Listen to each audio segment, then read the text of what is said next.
360 breathing, which can also be called diaphragmatic breathing, connection breath, or postpartum core breathing, is the first thing that you should be working on in your diastasis recti journey.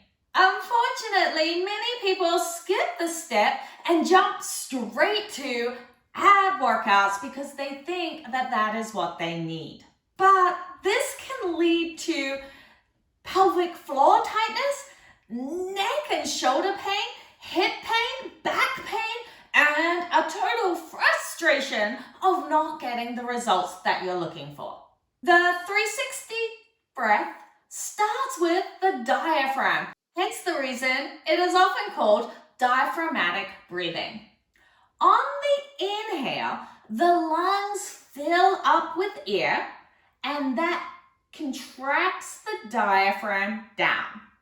When the diaphragm contracts down, the belly, sides, and back all expand, and the pelvic floor widens and relaxes. On the exhale, the pelvic floor rises, the rib cage comes in and down, and the diaphragm relaxes back up. So the system looks something like this. Goes down and relaxes and back up, down and back up, and the core or the cylinder here goes out and in, out and in. This connection or connection breath needs to be focused on first. This connection or connection breath between the diaphragm and the pelvic floor needs to be focused on first.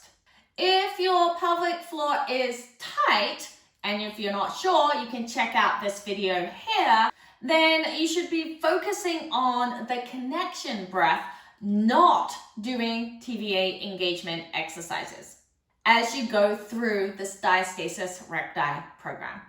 So let's try some postpartum core breathing exercises together. Go grab yourself a chair and a small towel to roll up.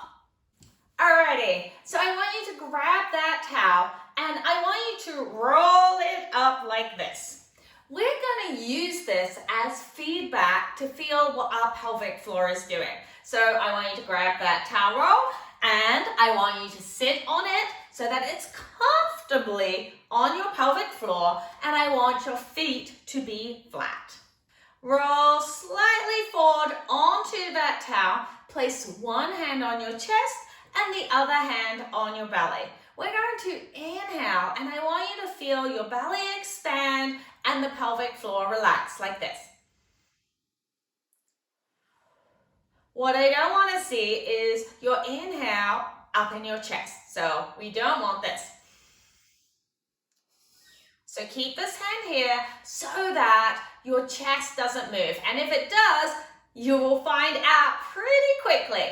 So we're going to inhale, allow the belly to relax, the pelvic floor to relax. Then exhale, feel your pelvic floor rise away from the towel like you're sucking up a blueberry through the straw. Your lower belly should come in and up and ribs down. Inhale. Allow the belly to relax, the pelvic floor to relax. Exhale. Feel that suck up, lower belly coming in and rising. Let's do that twice more. Inhale through your nose. Focus on that relax. And exhale. Focus on the pelvic floor first as it zips up. One more. Inhale through the nose. No chest. Exhale through the mouth like you're blowing through a straw.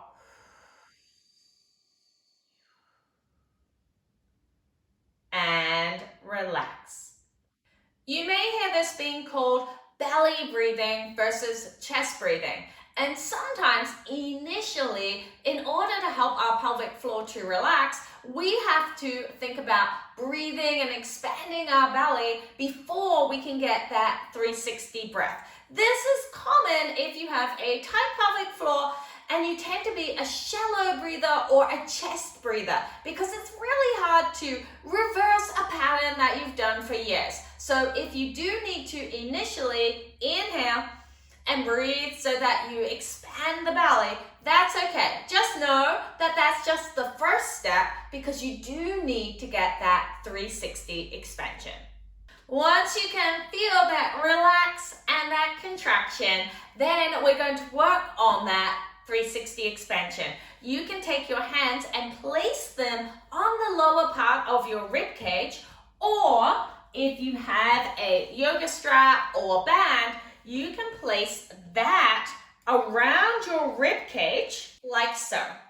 Now, I want you to again inhale, and I want you to allow your belly to expand, but also think about inhaling into the strap or into your hands. Remember, we still want that pelvic floor to relax, and then on the exhale, we want it to come from the pelvic floor up. So you're going to think about sucking up through a straw, the lower belly coming in and up, and then the ribs coming in and down.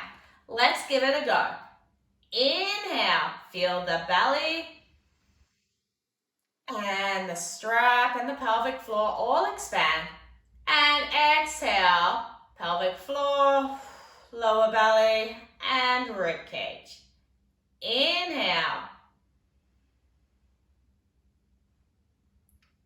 And exhale. Make sure it starts from the pelvic floor. One more. Inhale through the nose. Exhale through the mouth.